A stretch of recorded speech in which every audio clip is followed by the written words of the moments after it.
The Squabble Up video from Kendrick Lamar is very famous, and one of the standout things in it is this young lady right here doing this dance style, which is called clowning, and its cousin is a style called crumping. In this video, we're going to take a deeper look at this dance style, which has its origins in Los Angeles, California, and at this timestamp, there's going to be a mixtape of other crumpers. Just crushing it. It's a lot of fun to watch. Okay, let's look at clowning, which has its origins in Los Angeles in the early 1990s by this man, Tommy the Clown. He literally created this dance style in the early 1990s, entertaining kids at birthday parties. It was playful, humorous, had exaggerated facial expressions, a big party vibe, and often he danced in full clown makeup. Performed to hip-hop beats, party beats, stuff like that. Very high energy with comedic and theatrical elements. He was born in Detroit in 1969. He's Tommy the Clown. He's the inventor and the godfather of this whole style. He's a legend. And then there's the evolution of clowning called crumping. You can't have crumping without clowning, but crumping and clowning are not quite the same thing. Crumping was a more raw and aggressive and a spiritual dance form used for self-expression and emotional release. It had more chest pops, stumps, arm swings, isolation, rapid movements, less playful and more intense. The music had harder beats, often custom crump tracks or battle beats. It was basically like a controlled chaos and more battle focus. It's credited to two people, Eyez, also known as Cesar Willis, and Big Mijo, also known as Joe Artist Ratti. You could look at it this way as a metaphor. Clowning is like house music, and crumping would be like the equivalent of techno music. Techno is not the same thing as house music, but it's an evolution of what house music would become. But they both still exist beside each other.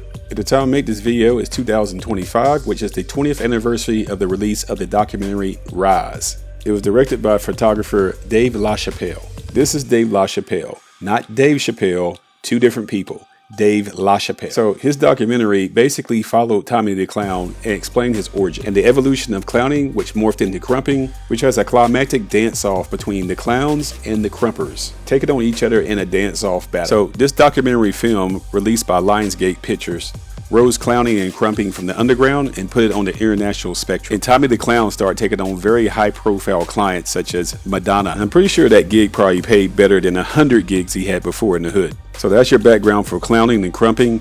And what I plan to do was to show you the actual battle from the movie Rize, which shows the passion, the skill, and the dedication to craft of some of these dancers. It's really amazing. However, when I tried to do so, it was going to demonetize me. Based on the request of the copyright holder, I tried to fight it and say, hey, this is educational, this is journalistic, but nope, I got slapped on the hand, so I can't show that. Not in its entirety anyway. So what I'm going to do is I'm going to show you some different clips of crumping that are not from the movie Rize to give you an idea of how this is done. So enjoy these montages and be sure to share this video with others. Thank you.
my brain like it's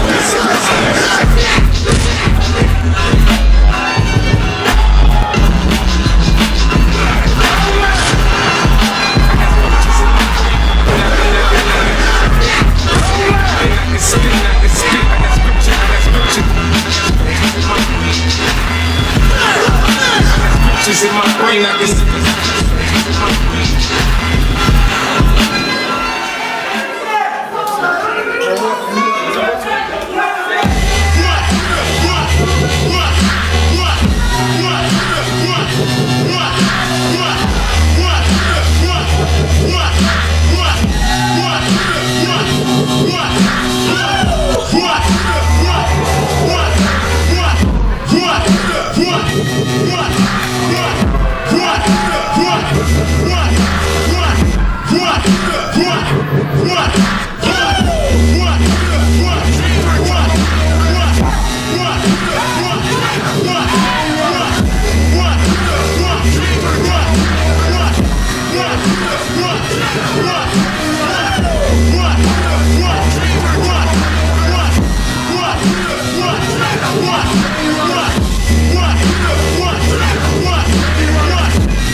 That's some pretty amazing stuff. First of all, who do you think won between Rebel and Jigsaw? I'm going to go with Rebel because Jigsaw was trying to do some gimmicks, but Rebel's a better dancer. Tell me in the comments which one you think won. But anywho, thank you for watching today. Rize is a very important documentary film. Be sure you go back and watch it if you haven't seen it before. These type of stories are important because it shows how things come up from the underground before they go mainstream and get co-opted, adopted, and sometimes sanitized or stolen from us. Today you see so much appropriation on TikTok and other digital spaces, and that's fine for others outside the community to pay homage to it or salute it or do their imitations or interpretations of it. But never, never, ever, ever forget where it comes from. The Black underground is always the origin of what's cool, what's stylish, what's trendy. And too many times the creators of these styles don't get credit or get the financial rewards of what they created. So thanks to Dave LaChapelle for documenting this back in 2005. And although the creators of Rize blocked me from getting monetized by showing you any of their material beyond a couple of seconds, I still wanted to give them big props and celebrate the 20th anniversary of this monumental documentary and letting all you know that you should be watching this if you have not seen it yet to prevent that from happening again. Until next time, this is Comic Killer 72 for Comic Power saying bye-bye.